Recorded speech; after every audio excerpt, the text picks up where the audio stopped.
While the government moves closer to a resolution at disputed Ihumātao, the long-time protesters and occupiers of the land remain on the sideline. Sources have told RNZ the Crown is considering loaning money to Auckland Council so it can purchase the land from Fletcher Residential, a wholly owned subsidiary of Fletcher Building. But there's a question mark over whether the council could even service such a loan. Our political reporter Moir has the latest. Grant Robertson says he met with Fletcher Building's Chief Executive Ross Taylor today, but neither he nor Mr Taylor brought up a potential Crown loan to Auckland Council. Mr Robertson says there's a number of outcomes Fletcher's would be happy with, but he wouldn't confirm the $40 million price tag on the land. He says Fletcher's are part of the talks, as are Kingitanga, but Mr Robertson was less forthcoming about whether Soul, the protesters who have been occupying the land for 3 years, are part of the talks. So there's no specific Soul representation outside of Kingitanga in terms of who the Crown is talking with? Look, I just don't want to get into the detail of that, but we've been working off the mandate. We're getting off the mandate that the Kingitanga gave us. But Soul's either part of the discussions or they're not. And there'll be times when Soul will be, I'm sure. But they're not currently, is what you're saying? What I'm saying is I'm just not going to get into the detail of those discussions. Mr Robertson says there will be an appropriate time to bring everyone to the table. He just won't say when exactly that is. The Māori King has weighed in and is urging caution to the government to not further alienate mana whenua at Ihumātao. In September, following talks with those with ties to the land, Kingitanga concluded it needed to be given back to mana whenua.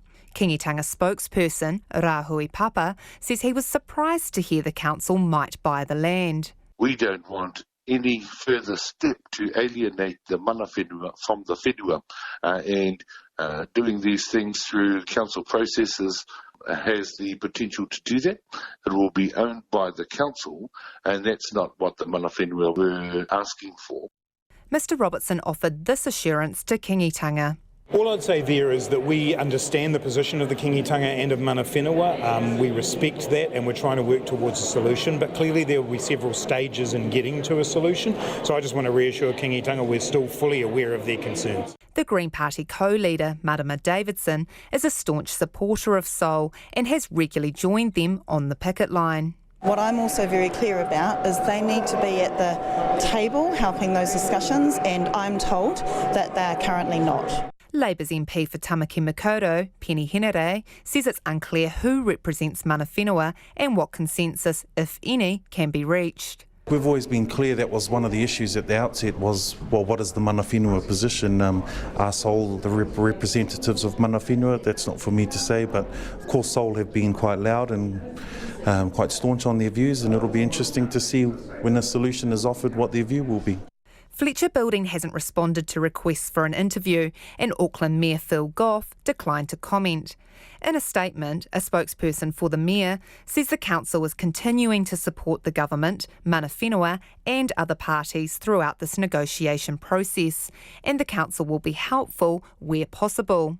This is still far from a done deal, and the government will have to grapple with how to fund this.